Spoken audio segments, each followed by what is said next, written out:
al break del café, os pediría que a ver si pudiésemos corregir un poquitín y dedicáramos tan solo 15 minutos, nos viéramos de aquí de nuevo. ¿Vale? Hasta ahora.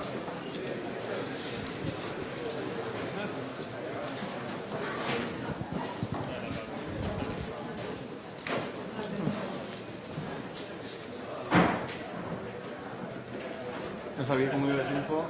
No sé, es que no sabíamos tampoco si nos veíamos Sí, desde el fondo. Sí, vamos de lujo, no te preocupes, nos ¿Sí? hemos retrasado un poquitín, pero tampoco es Vale, perfecto. ningún problema. Muy bien. Pues ahora no veo. Ah, Nada, si esto no lo conocía nadie. espero que no sea eso el. No, esta historia es que nosotros ya no lo contaste, pero Yo creo que es interesante.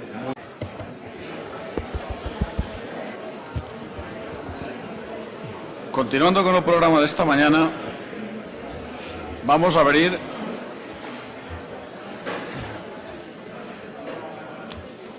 la ponencia que versará sobre la aplicación del Plan Estatal de Vivienda a la Comunidad Valenciana. Va a ser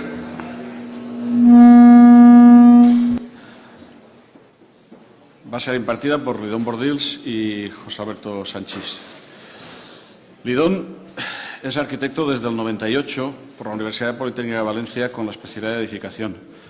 Comenzó trabajando por la Administración como arquitecto municipal de Sierra Engarcerán durante un periodo de 2 años y a partir del año 90 pasa a ocupar diferentes puestos en la Administración de la Generalitat Valenciana. De mayo de 1990 a noviembre del 94 ocupa el puesto de coordinador de rehabilitación del Servicio Territorial de Arquitectura y Vivienda de Castellón, de la Consellería de Obras Públicas, Transporte y Urbanismo. A partir del 1 de noviembre del 94 ocupa la jefatura de sección de viviendas de protección oficial del Servicio Territorial de Arquitectura y Vivienda en Castellón de la Consellería de Obras Públicas, Urbanismo y Transportes y a partir de enero del 2004 desempeña las funciones de jefatura del Servicio Territorial de Vivienda y Proyectos Urbanos de Castellón de la Consellería.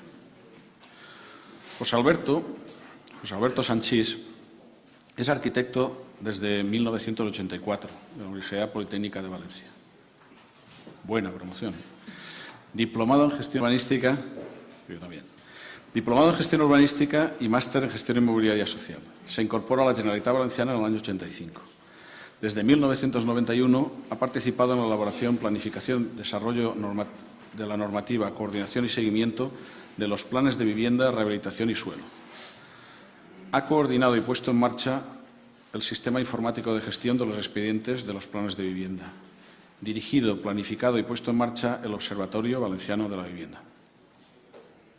Participó en el diseño estratégico y desarrollo de políticas de rehabilitación de la Comunidad Valenciana y fue pieza clave en la puesta en marcha de los informes de conservación de los edificios, los ICE. Ha participado en la gestión de las áreas de rehabilitación y remodelación urbana convenidas y áreas de suelo con el Ministerio de la Vivienda hasta el año 2012. Colaborador en la planificación y desarrollo normativa de los planes de rehabilitación e intervención en los centros históricos de Valencia, Plan Riba y Alicante, Plan Racha. Es actualmente miembro del Comité Nacional de Europan, concurso europeo para jóvenes arquitectos, y desde el año 1988, y miembro de la Comisión Redactora de la Ley de Vivienda de la Comunidad Valenciana y la Ley de Ordenación y Fomento de la Calidad de la Edificación. Ambos han simultaneado su actividad profesional en la Generalitat con la participación como ponentes en diversos cursos, másteres y jornadas sobre temas relacionados con la vivienda y rehabilitación. Muchísimas gracias a los dos por estar aquí con nosotros.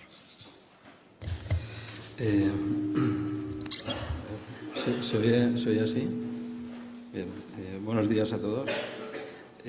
Yo voy a hacer una breve introducción al tema para que todos comprendan que por primera vez desde que se hacen planes concertados con el Estado, la Comunidad Valenciana no hace un plan de vivienda, sino hace un documento que se ha suscrito junto al convenio con el Ministerio, que se llama Estrategia de Vivienda y Regeneración Urbana.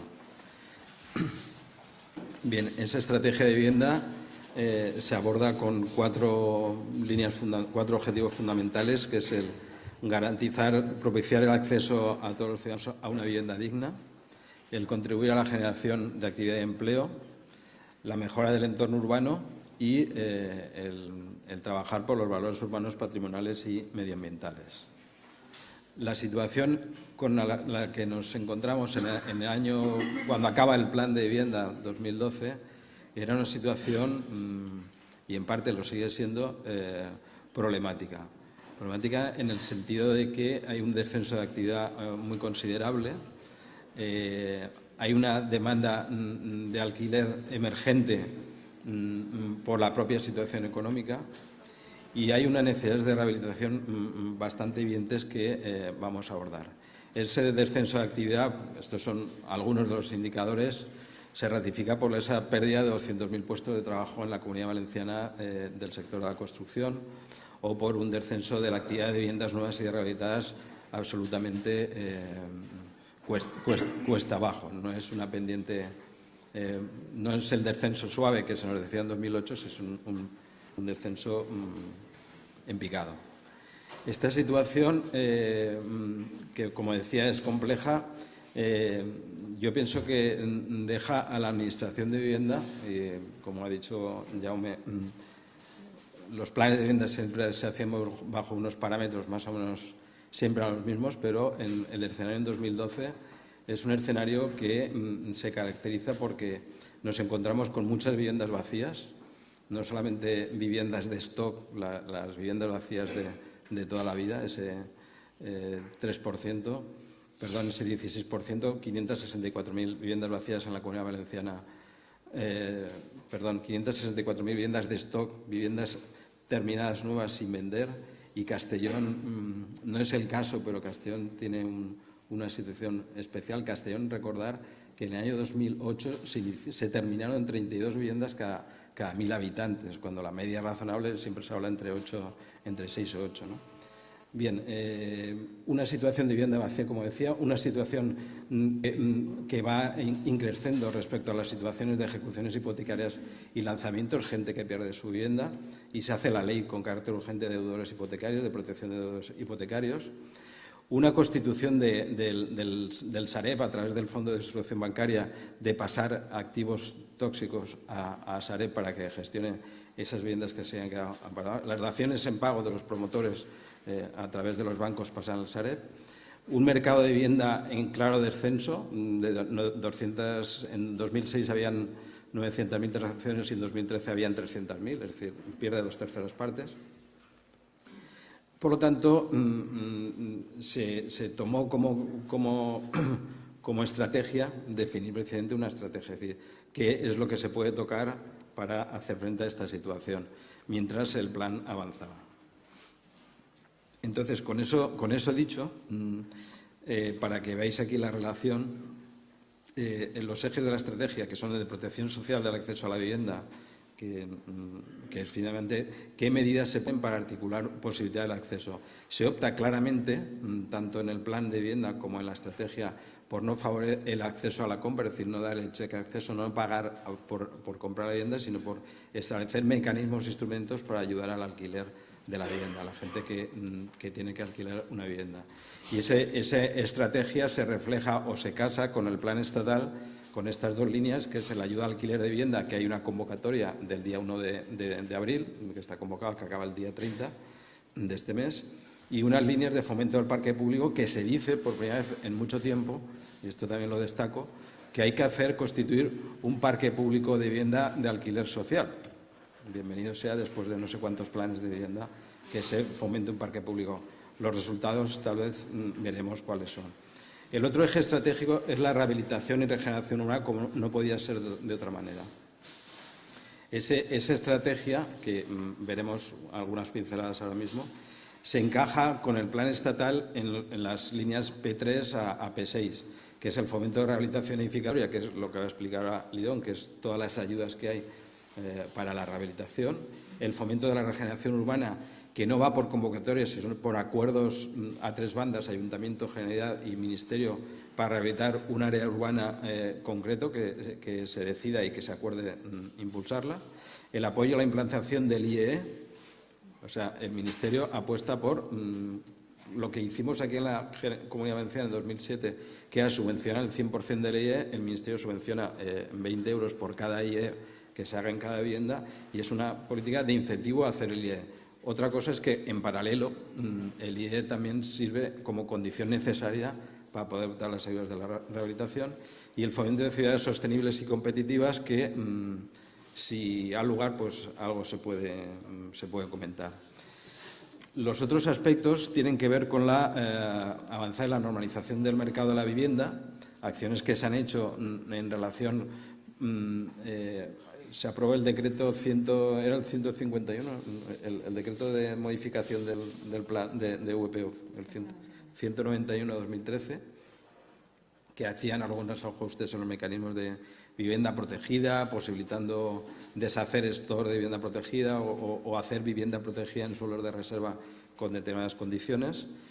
Se sigue trabajando en la línea de innovación y calidad de edificación, como lo muestra el decreto 1/2015, que se publicó en enero, el 12 de enero, que recoge la regulación del libro de gestión, entre otras, del sistema de gestión de calidad, el libro de gestión de calidad y todo lo que tiene que ver con la calidad de edificación, adaptada ya al decreto 2010 de unificación de mercado.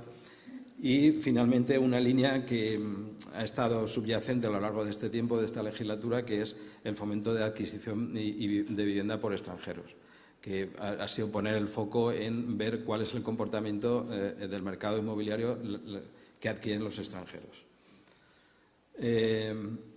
Aquí tenía un par de gráficos que tienen que ver con la conservación. Fijaros que de los 3 millones que tenemos de viviendas, prácticamente el 55% son anteriores al año 80. Y todos podemos entender que un edificio de más de 30 años probablemente necesite medidas que tengan que ver con la conservación. Por lo tanto, tenemos ahí una oportunidad, como la tenemos también en lo que es la mejora, que algo os habrán dicho a lo largo de todo este curso, en la mejora de la eficiencia energética del parque de vivienda, en concreto en la Comunidad Valenciana. El 56% de la demanda de ese parque está concentrado en los edificios polifamiliares de los años 40 a 81. Por lo tanto, también hay que poner la atención en la mejora de estas condiciones. Como también ocurre con el tema de accesibilidad, que creo que nos van a hablar luego. El tema de accesibilidad, en la Comunidad Valenciana tenemos casi 500.000 viviendas en edificios de más de 4 plantas sin ascensor. Eso significa multiplicar por una media de 2,6, que creo que es la media estadística, o 2,5 habitantes por vivienda. Son muchas personas que no tienen unas condiciones idóneas para residir en su vivienda. Por lo tanto, debe ser un objeto preferente, y la Ley 8, igual que la Ley del Suelo, la LOTUB, posibilitan mecanismos para ocupar incluso el espacio público. Entonces, hay que ser imaginativos y hay que ser propositivos a la hora de abordar estas situaciones. Pero es que también esto es un estudio que se hizo por el tema de la dependencia, pero se hizo en el año 2009. También hay muchas personas que tienen dificultades en lo que es dentro de la vivienda, de moverse en el cuarto de baño, en la cocina, en otras instancias, como también de acceder en el ascensor de su casa, en la secretaría, etcétera. Es decir, que el tema de accesibilidad, que en diciembre de 2017 está ahí, o sea, los plazos para cumplir las mejoras de accesibilidad razonables, hay mucho por andar y mucho por hacer. Y hay otro tema también, que estamos ahora peleándonos por sacar el estudio de demanda. Nosotros cada 4 años, y este año toca, lo que pasa es que el momento ahora es complicado, hacemos un estudio de demanda de vivienda, de necesidades y demanda de vivienda, en la que, entre otras cosas, se evalúan las necesidades de rehabilitación. Mirad, en el año 2011, que es los datos de este estudio, nos salían unas 40.000 viviendas que pensaban rehabilitar, ahora diré cómo, en los próximos 4 años, lo que técnicamente se llama demanda efectiva. Eso se convertía en unas 16.000 viviendas, elementos comunes, y otras 16.000 viviendas en la vivienda por dentro, o sea, cocina, baño, lo más habitual. Y unifamiliares, que voy a obviar citarlas, pero que también están ahí. ¿Esto qué quiere decir? Quiere decir que la actividad de las 16.000 viviendas más o menos es seguible o medible, en tanto que piden autorizaciones administrativas, algún tipo de autorización, pero la actividad, otro tipo de actividad no se controla. No sabemos cómo se está comportando el mercado en estos momentos respecto a estos indicadores. Como no ha habido plan, no hemos podido medirlo. Bien, partiendo de estos datos que os acabo de decir, el escenario que se ha dibujado aquí al 2020, prácticamente se plantea abordar la intervención de 140.000 viviendas, que suponen 2.2 millones de inversión total, la inversión directa y la indirecta, con unos puestos de trabajo alrededor de 51.000 puestos de trabajo que se pueden generar.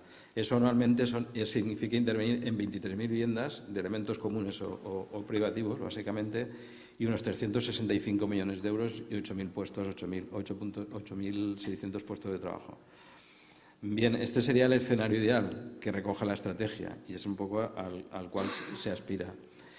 Y en concreto, y voy acabando ya, en el tema de la rehabilitación y regeneración urbana, se desarrolla, la estrategia contempla una serie de puntos que están aquí, que no voy a leer. Esto está reflejado en el diario oficial publicado como consecuencia de la firma del convenio con el Estado y lo aprobó el Consell, es un documento que está aprobado por el Consell, y que de estos puntos de la estrategia que se está trabajando, los más significativos, mira, aquí se me borran las letras, es la página web que ha puesto en marcha el IBE, que me imagino que os habrán contado algo estos días, o de más calidad en tu vivienda, como también otra medida importante que tiene que ver con las medidas de fiscalidad. Para 2014, con la Ley de Acompañamiento de 2013, se aprobó una deducción del 10% por obras de rehabilitación. Para 2015, esa deducción es del 25%. Esto también es importante. Vamos a destacarlo más en la web de la Generalidad, porque no está como destacado, pero sí que lo vamos a poner, porque un 25% de deducción fiscal, sí es cierto, para ingresos menores de 23 o 37.000 euros, esa deducción fiscal es considerable. Quien pueda conseguir la del 35% de rehabilitación, pues nos vemos ya en un 60% de ayuda. Otro tema básico también que se ha considerado ha sido el establecer, a partir de las condiciones de la vivienda existente, qué es lo que se puede hacer para acercarse al óptimo que marcaría la normativa y a unas condiciones mucho más favorables. Esta guía también está presentada por el IBE, está realizada por el IBE, la tenéis disponible en su página web y lo que has hecho ha sido regular precisamente, en tanto en que nos enfrentamos a las condiciones del parque existente, ver qué es lo que se puede hacer y maximizar su calidad. Y finalmente, lo que ya conocéis muchos en buena medida, el ICE. El ICE sabéis que se montó en 2007, a finales de 2007 se puso en marcha. Hemos hecho 50 y pico mil viviendas inspeccionadas con datos de esos edificios. De esas viviendas, el 57% en fachadas, 28% en estructura y 22% en accesibilidad, como en tema del ICE. En 2011 se incorporó el tema de la valoración energética y cuando salió la Ley 8 y el Real Decreto del 233 del Plan de Vivienda, cuando leíamos lo del ICE, lo del IE, prácticamente estábamos leyendo nuestro ICE. Es decir, digamos, dicho coloquialmente, se nos han copiado, ¿no? Entonces, en tanto en cuanto que tenía mucha información del ICE, la decisión que se tomó fue adaptar el mecanismo del ICE incorporando la certificación energética y llamarlo IE, y así se dijo por una resolución de septiembre del 2014. Y en esas estamos. Entonces le cedo la palabra a Lidón, que nos va a explicar. Cedes la palabra y la silla. Y el nombre.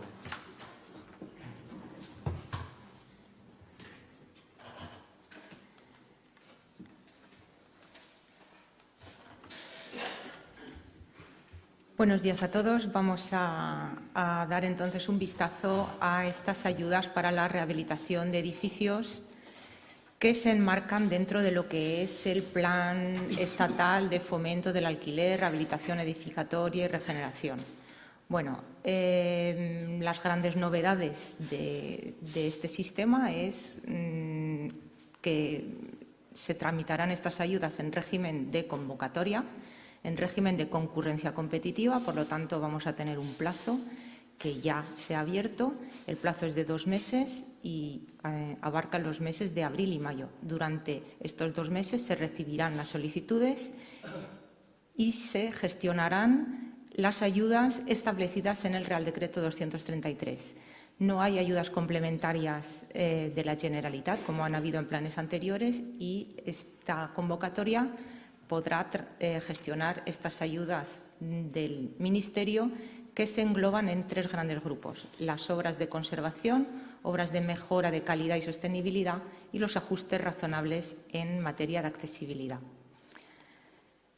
Para poder estar incluido en esta convocatoria hay unos requisitos básicos, que son estos 4 que están señalados aquí, que sean edificios de tipología residencial colectiva, finalizados antes del 81, que al menos el 70% de su superficie sobre esa rasante se destine a vivienda y que al menos el 70% de las viviendas se destina a domicilio habitual y permanente.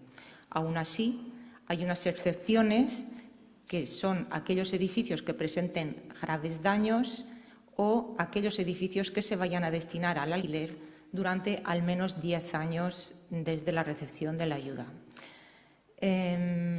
Si nos acogemos a esta vía de la excepcionalidad, podemos obviar cualquiera de los 4 requisitos básicos que acabamos de ver. Esto quiere decir que en un bloque de playa costero con graves patologías estructurales se puede obviar el requisito de que al menos el 70% de las viviendas sea domicilio habitual y permanente. Podría entrar en la convocatoria. Otra cosa es que luego, al baremar las solicitudes, la puntuación se quede corta, pero, digamos, no sería una causa de exclusión el que no se cumplan los requisitos del primer grupo siempre que estemos en alguno de los supuestos excepcionales del segundo. ¿Quiénes son los beneficiarios de estas ayudas? Pues pueden ser comunidades de propietarios fundamentalmente, comunidades de propietarios, agrupaciones de comunidades en complejos inmobiliarios de mayores dimensiones, propiedad única de edificio o incluso administraciones u organismos paraadministrativos, estilo patronatos de vivienda en el caso de gestión de edificios para su destino al alquiler. Los gastos subvencionables son los que nos tienen que servir para calcular los importes de la subvención y tienen un límite de 23.000 euros por vivienda o fracción de 100 metros cuadrados de local si es que participan también en la rehabilitación, con un máximo de 230 euros por metro cuadrado útil de superficie. Y pueden incluir los costes de las obras, los honorarios de los profesionales que intervienen, gastos derivados de la tramitación administrativa, como puedan ser pues, lo que nos cueste obtener los certificados del registro de la propiedad o, en fin, lo que hiciera falta. Y lo que no serán subvencionables son todo lo que corresponde a impuestos, tasas o tributos. ¿Tipo y cuantía de las ayudas? Pues pueden alcanzar el 35% del coste subvencionable de la actuación que acabamos de calcular antes, con un límite de 8.050 euros por vivienda o fracción de local. Y además hay unos límites parciales en función del tipo de actuación, que son 2.000 euros por vivienda en caso de obras de conservación, que se pueden incrementar en 1.000 euros si además se hacen obras de mejora de la calidad y sostenibilidad, y otros 1.000 euros si además se hace también obras de accesibilidad o alguna de las dos. Si se hacen obras de mejora de calidad y sostenibilidad, 2.000 euros o incluso 5.000 euros por vivienda, siempre que consigamos una reducción de la demanda energética del edificio de al menos el 50%. Aquí señalo que para obtener este máximo de 2.000 euros, lo que se exige es una demanda reducida en un 30%. Y accesibilidad, 4.000 euros por vivienda. Además, todos estos límites parciales se incrementarían en un 10% si estamos en un BIC o en un edificio catalogado. Aquí señalamos que estar solo con que el edificio esté incluido dentro de una zona que esté declarada como BIC, como pueda ser un conjunto, un casco histórico así declarado, ya podría tener acceso a ese incremento del 10%. Aparte de estos requisitos básicos, hay además unas condiciones particulares para poder participar en esta convocatoria, y es que debemos contar con informe de evaluación del edificio, con el IE, con su inscripción en el registro telemático a tal efecto. Además, tiene que haber un acuerdo válido de la comunidad de propietarios que incluirá a los locales si participan. Este acuerdo de la comunidad de propietarios, cuanta más información tenga, mejor, que debe incluir la relación de todos los propietarios de las viviendas, referencias catastrales, superficies, detalle de las obras que se van a tomar, incluso la autorización para que la Administración pueda consultar los datos de cada uno de esos vecinos. Solicitudes de las autorizaciones administrativas que correspondan, como pueda ser, como ya ha comentado antes Alberto, pues en caso de que tengamos que hacer alguna actuación especial que tenga que usar parte de los de vía pública para colocación de ascensor y demás.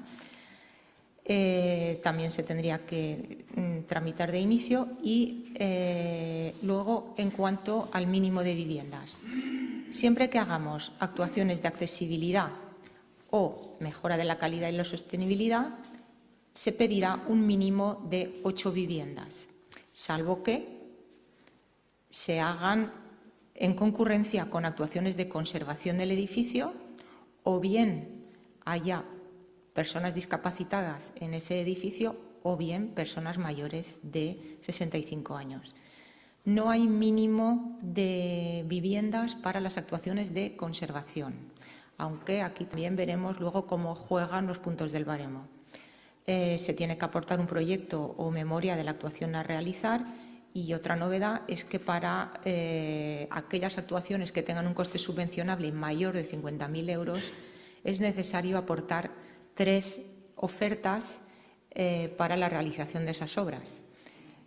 Todo esto lo veremos luego reflejado en la hoja resumen de las actuaciones. Vamos a detallar un poco lo que son las obras de conservación, pues son aquellas que han sido detectadas en el IEE del edificio y que puedan afectar cimentación, estructuras e instalaciones, fachadas y cubiertas solo si además están en edificio declarado BIC, catalogado o protegido, lo que es el edificio, o bien se hacen simultáneamente con actuaciones de mejora de la calidad y sostenibilidad. Y aquí volvemos a recordar lo del 30% de la mejora en cuanto a la reducción de la demanda. Y otro gran grupo de las obras de conservación sería la adaptación a la normativa vigente de las instalaciones comunes, electricidad, fontanería, gas, etc.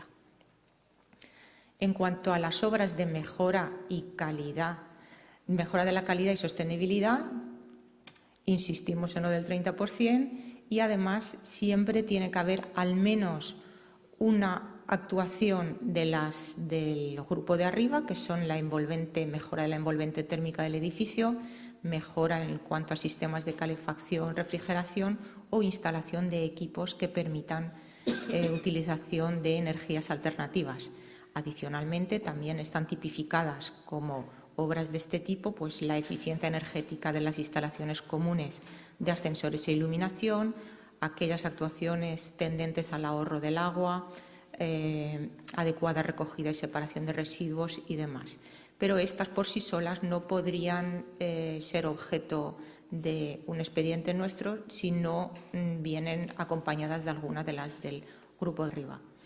En cuanto a las actuaciones de accesibilidad, están contempladas las actuaciones como instalación de ascensores, adaptación a la normativa de ascensores o colocación de salvaescaleras, rampas y demás, instalación de productos de apoyo del estilo grúas o otros artefactos para los elementos comunes del resto del edificio, también las instalaciones de elementos de información o aquellos de comunicación electrónica entre viviendas y el exterior.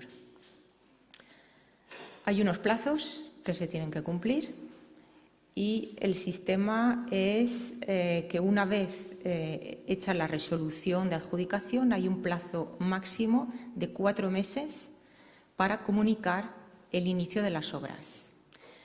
Esto no supone que las obras se inicien en ese plazo, sino su mera comunicación. Pueden haber empezado antes. Eso es un condicionante. Y el segundo es que la ejecución de las obras no podrá exceder de 16 meses. Por lo tanto, si se nos presentan comunicaciones de obra dentro del plazo, pero que hacen referencia a un inicio anterior, seguirá contando el plazo de los 16 meses. Entonces, se acortará mucho el tiempo restante para la ejecución de las mismas, 16 meses o 18 en el caso de 40 o más viviendas. Un poco el esquema sería el que vemos aquí. Estamos en la convocatoria, estamos en este plazo de 2 meses para la solicitud de ayudas. Pensamos que en un plazo de 4 meses podemos ser capaces de sacar una resolución de ayudas. Cuando esté ya sacada esa resolución, una vez baremados todos los expedientes, hay un plazo de 4 meses para comunicar el inicio de obras, se suman los 16 para la ejecución de esas obras y una vez terminadas, en un plazo de 2 meses, se tiene que comunicar el final y solicitar el abono de la subvención que estaba ya antes reconocido aquí y inmediatamente se procede al abono porque esta es la ventaja que tiene el sistema de convocatoria, que será el pago inmediato. También existe la posibilidad de solicitar un anticipo de parte de esa subvención con los mecanismos establecidos al efecto. Ahora vamos a detallar un poco los criterios de adjudicación, que si bien al principio hemos visto que se puede presentar prácticamente cualquiera que se acoja a las situaciones excepcionales, luego vemos que por el juego de la puntuación de los baremos y también en función del resto de expedientes que se presenten, pues la colocación en la lista será de una manera o será de otra. Hay varios grupos. Uno es el nivel de ingresos de los ocupantes, que puntúa con 4 y 2 puntos en función de que el 60% de los habitantes del edificio tenga unos niveles de renta inferiores a 2 o a 6 veces y media el IPREM. Otro que es la importancia y tipo de daños en función de cómo están calificados en el IEE, como intervención urgente o a medio plazo en estructura, fachada o cubierta, o bien en otros elementos. Actuaciones de accesibilidad, ascensor, colocación de ascensor o bien salvaescaleras o digamos lo que sería la actuación de bajar a cota cero. Y otros puntos que pueden venir por el hecho de destinar un edificio a alquiler durante 10 años o bien que la media de residentes mayores de 65 años en el número total de viviendas del edificio supere 1 o que el edificio esté catalogado protegido. No es necesario justificar todos los puntos, es decir, uno puede optar por prescindir de los puntos correspondientes al nivel de ingresos de los ocupantes. Pero pues en función de la competencia que se presente tendrá una puntuación mejor situada o no. En cuanto a los ingresos, volvemos a insistir, los ingresos son ingresos ponderados, por lo tanto no es lo que directamente dice la base imponible, sino que se aplican unos coeficientes que reducen sustancialmente los ingresos en función de la zona geográfica y demás. Y además hay 2 opciones, o bien prescindir de estos puntos o bien aportar la autorización para que la Administración directamente pueda comprobar ese nivel de ingresos telemáticamente. Esto lo comento especialmente porque es un tema que genera muchas asperezas dentro de las comunidades de propietarios. No quieren entregar sus declaraciones de renta ni al presidente de la comunidad ni al administrador. 2 opciones. Si pensamos que no vamos a llegar, no optamos por estos puntos, o bien la autorización para que la Administración lo compruebe directamente. Para solicitar estas ayudas hay unos impresos ya colgados en la página web. El primero corresponde al momento de la solicitud en el que nos encontramos ahora, que tiene lo que es la primera hoja sería la solicitud de ayudas con los datos identificativos y tal. La segunda página, relación de la documentación aportada, y la tercera es la hoja resumen de las actuaciones de rehabilitación. La documentación a aportar, pues el DNI del solicitante. ¿El solicitante quién será? será o el presidente de la comunidad de propietarios o el administrador autorizado, acompañado siempre de la acreditación de la representación. Habrá que aportar el acuerdo de la comunidad en el que se aprobará la rehabilitación, presupuesto. Aquí volvemos a insistir en la importancia de detallar nombres, referencias catastrales, identificación de las viviendas, superficies. Los certificados de empadronamiento, siempre que no los podamos comprobar a través del DNI. Memoria descriptiva de las obras a realizar. Copia del informe de evaluación del edificio. La hoja resumen, que ahora veremos con más detalle, y la declaración responsable para autorizar la consulta de datos relativo a lo que es la comunidad de propietarios, que como beneficiario de la subvención pues tenemos que comprobar que efectivamente está al corriente de pago, obligaciones fiscales y demás, así como el impreso de domiciliación bancaria para el ingreso de las ayudas. En caso que se opte por esta puntuación, lo que es la documentación acreditativa de ingresos o de la edad de las personas o la autorización equivalente. Esto es un detalle de lo que es la hoja resumen que habíamos visto de las 3 hojas que componen la solicitud inicial, y digamos que toda esta primera parte corresponde a lo que es la parte técnica y la parte de las obras. Aquí se trata de reflejar los datos que vienen en el IEE, el tipo de actuación y el orden de intervención y cómo han sido calificadas en ese IEE. Y aquí se tiene que rellenar el presupuesto de las obras que vamos a proponer. Y en cuanto a esta segunda parte, es la que hace referencia a estos otros puntos que se pueden obtener o bien porque el edificio está catalogado, o bien por ingresos de los copropietarios, o bien por la edad. Es importante que se señale, que se rodee estos puntos cuando se opte a ellos, para que nosotros sepamos que lo tenemos que comprobar, porque si no, no se tendrán en cuenta esos puntos. Entonces es importante que al rellenar esta hoja se señale bien qué es lo que queremos hacer en cuanto a la parte de las obras y cómo están calificadas en el IEE, y así como los puntos a los que optamos aquí. Una vez terminadas las obras, en caso de tener que solicitar el abono, pues se aporta esta documentación que incluye la comunicación del inicio de las obras y el anticipo en el caso que se pida, y la del abono. Para el abono, ¿qué se tiene que aportar? El proyecto, con la adecuación al código técnico de la edificación en la medida de lo posible, como no podía ser de otra manera, las licencias o autorizaciones municipales que correspondan, certificados de inicio y de final. Cuando estemos en costes de más de 50.000 euros, las 3 ofertas, las facturas acreditativas del gasto efectuado, testimonio fotográfico de la actuación y, en caso de optar por las obras de mejora y calidad y sostenibilidad, el nuevo certificado acreditando esa disminución de la demanda energética. Si optamos por solicitar el anticipo, lo que hay que aportar es, una vez iniciada la obra, el certificado de inicio, proyecto, licencia, el contrato con la empresa que está realizando las obras y el aval o garantía suficiente que permitirá la devolución en caso de incumplimiento. Señalamos que en caso de incremento del presupuesto o del coste real no se incrementa la subvención, y en caso de disminución del gasto real sí se disminuye la subvención. En la misma línea vamos a ver ahora muy rápidamente lo que son las ayudas para el IEE.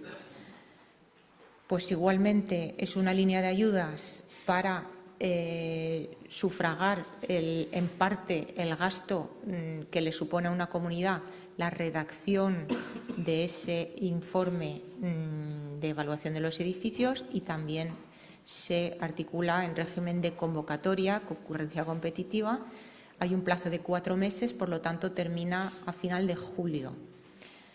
Requisitos, pues tener el IEE para edificios de carácter predominantemente residencial. Su contenido es el que establece la Dirección General y tendrá que incluir, obviamente, las condiciones de accesibilidad, eficiencia energética y estado de conservación de los mismos. Beneficiarios, pues las comunidades de propietarios, igual que antes, agrupaciones de comunidades o incluso los propietarios únicos de un edificio, siempre que sea un edificio plurifamiliar. La documentación que hay que aportar pues es el propio IE, la factura de honorarios, así como la documentación acreditativa de la antigüedad del edificio o la representación, porque ahora veremos que esto tiene incidencia en la baremación. Estos son los impresos de solicitud que también están ya disponibles en la web, y en cuanto al tipo y cuantía de las ayudas, son de 20 euros por vivienda o fracción de 100 metros cuadrados de local, siempre que participen, con un máximo de 500 euros por edificio y un máximo del 50% del coste total del informe. Los criterios de adjudicación son por edificios, de todos aquellos edificios que tengan más de 30 años de antigüedad, 2 puntos por cada año que exceda de 30 hasta un máximo de 100. En función del número de viviendas, pues también según sean de más o menos 20, y una puntuación muy alta para aquellos edificios que además han solicitado las ayudas para aquellas actuaciones que estaban propuestas en el EIE. Y si el edificio está obligado por la normativa a la realización del IE, también 4 puntos más. Aquí también la tramitación pues será parecida. Pensamos que será mucho más rápido el baremar, puesto que es una cosa más sencilla, 4 meses de presentación, y podemos estimar que enseguida podremos sacar la adjudicación y el abono inmediato, puesto que aquí ya no tiene una segunda fase de solicitud. Con esto hemos dado una pincelada a lo que son las ayudas establecidas en el plan de vivienda. Yo os animo a que presentéis en la medida de lo posible solicitudes, puesto que aquí somos todos novatos, no estamos acostumbrados desde la Consellería a trabajar con este régimen de concurrencia competitiva, y pensamos que podemos aprender todos de esto. Y, por lo tanto, aunque a priori no se cumplan los requisitos básicos, yo os animo a que presentéis, porque puede obtenerse un resultado a lo mejor muy favorable.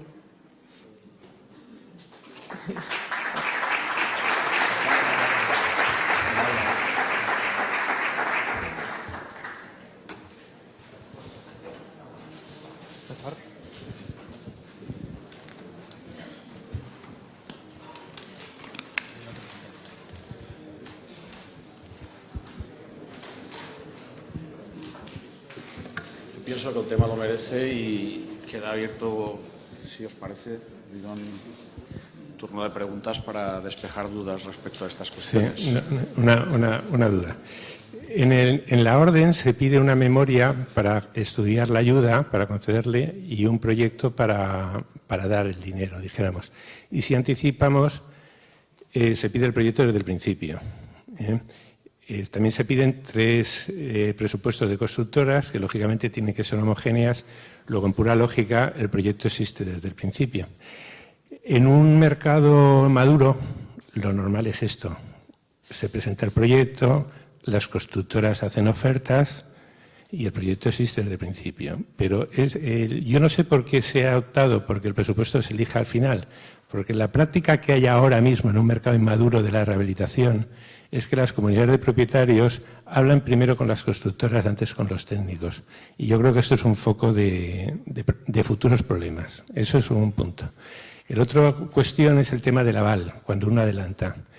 El IDAE lo tiene muy bien tipificado. Pide un 20% en un depósito en una cuenta del Ministerio. Eso simplifica el tema muchísimo, porque no hay bancos por medio, no hay cosas. ¿Qué cantidad para que anticipen hay que avalar y cómo va a ser ese aval?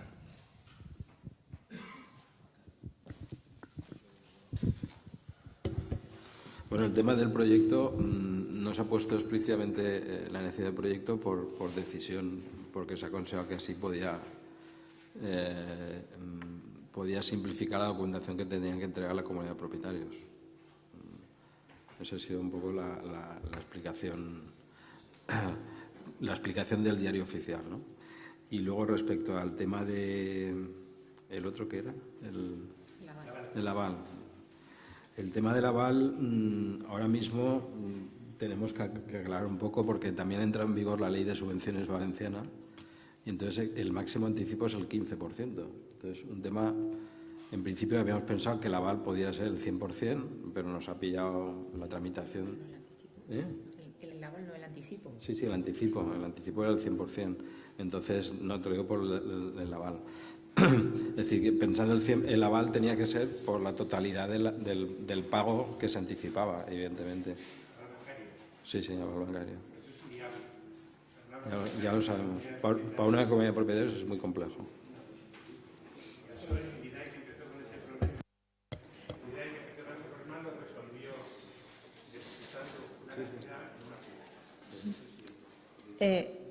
Yo también quería añadir que en cuanto a lo que es el proyecto y la memoria, hemos de alguna manera pensado que el proyecto y los expedientes de más de 50.000 euros son lo mismo, pero también estamos pensando que hay muchas obras de comunidades de propietarios que no alcanzan esos 50.000 y que entonces lo que se pretendía era, por agilizar y facilitar a las comunidades de propietarios el traer solo una memoria, y no tienen por qué traer los 3 presupuestos, y entonces a continuación, si han resultado adjudicatarios, es cuando pueden contratar el proyecto. Era un poco las 2 fases esas. Y posteriormente un proyecto, no es lógico. Eso es una desvirtuación. O sea, nadie hace una promoción inmobiliaria si no existe un proyecto. No es lógico hacer una rehabilitación de un edificio y contratar a una constructora. Pero en cambio sí que muchas actuaciones empiezan con una memoria valorada. Ahí está el mal. Ahí está el mal, Lidón. Se está fomentando directamente una maldad que al final tiene su repercusión, porque luego hay que dar el dinero y dices, vaya hombre, este proyecto no coincide con esto. Vendrán las cosas malas. O sea, parece como si hubiéramos asimilado la distorsión del mercado que existe ahora mismo y lo hubiéramos puesto en reglamentación. Es un absurdo.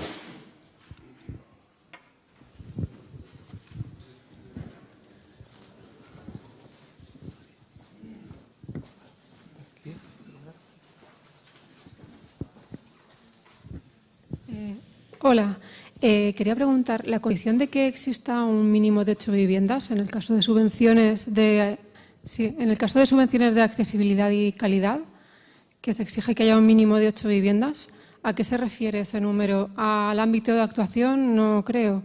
¿O al número de viviendas a las que les pueda dar a los propietarios esa subvención? ¿O? Las ayudas se tramitan por edificios completos. Entonces tienen que ser edificios de al menos 8 viviendas.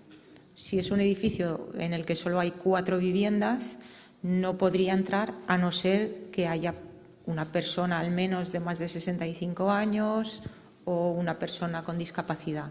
Es el total y la subvención siempre va a la comunidad de propietarios. De acuerdo, gracias.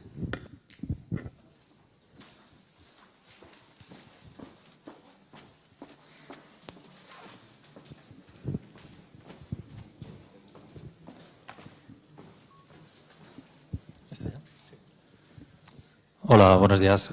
Soy José Ramón Romero, vengo en representación del Colegio de Administradores de Fincas de Castellón y Valencia.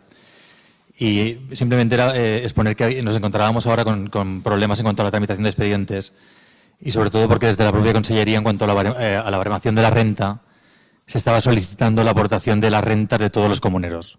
Eso en la práctica, si es tal como se informa desde Consellería, hace inviable el que te baremen esos 4 puntos en base a las rentas de la comunidad. Como había comentado que había una posibilidad que era que en el acuerdo de la Junta fuera lo más extenso posible en cuanto a que se facultara al administrador para la tramitación, que se facultara a la Consellería para cruzar datos con la Administración, en ese caso ¿cómo se puede suplir el requisito de aportación de las rentas que hace en todo momento inviable recurrir a la baremación de los 4 puntos? Para saber si hay alguna alternativa real que haga válida esa baremación de los 4 puntos.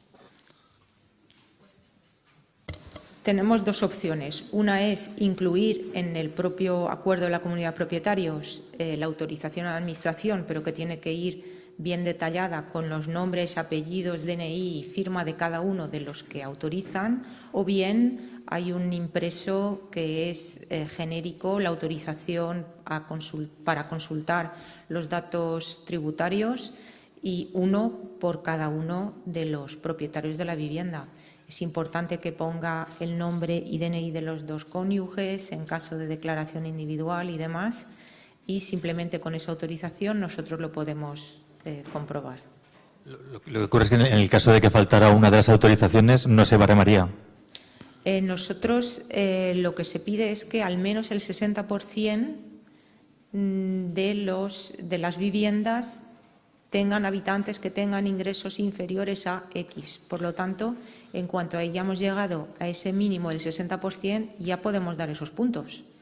O sea, aunque no los hayamos comprobado todos o aunque hay algunos que no cumplan. O sea, no se renunciaría a la baremación de los 4 puntos por renta si faltara algún propietario que autorizara. Siempre que lleguemos al 60%, hemos llegado al 60%. De acuerdo.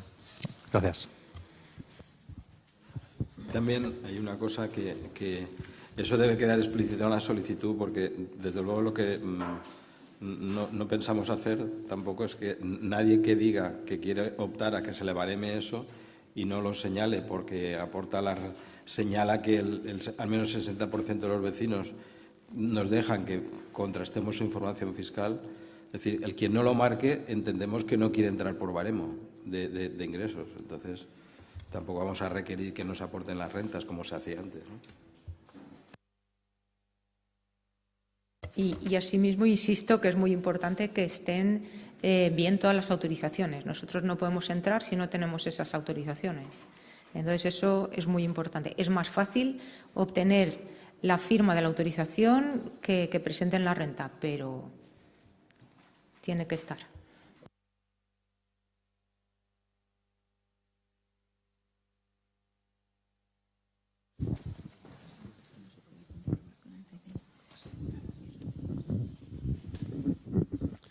Hola, buenos días. Os habéis centrado en la exposición de las ayudas, en las ayudas que afectarían a lo que son operaciones promovidas por comunidades de propietarios. La pregunta va dirigida a actuaciones de ámbito o de iniciativa municipal referidas a ámbitos de operación de regeneración o renovación urbana. ¿Está desarrollado ya el baremaje?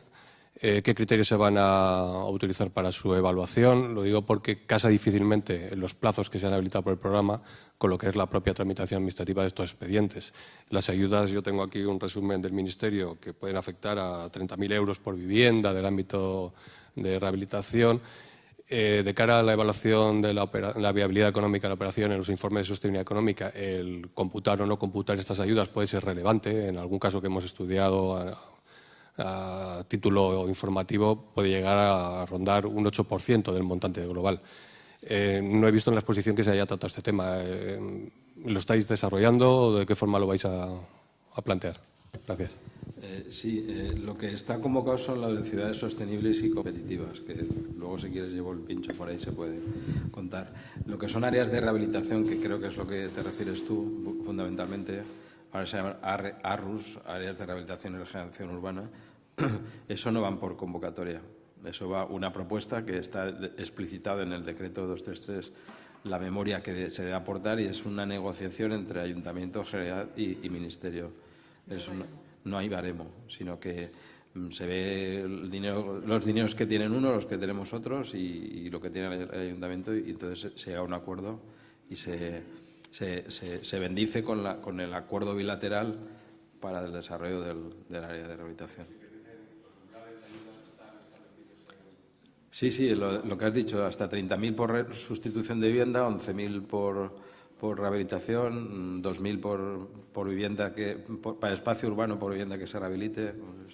Eso está.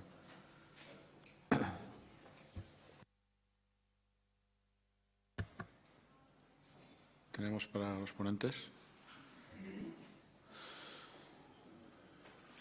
¿Vale? Pues darles a los dos las gracias.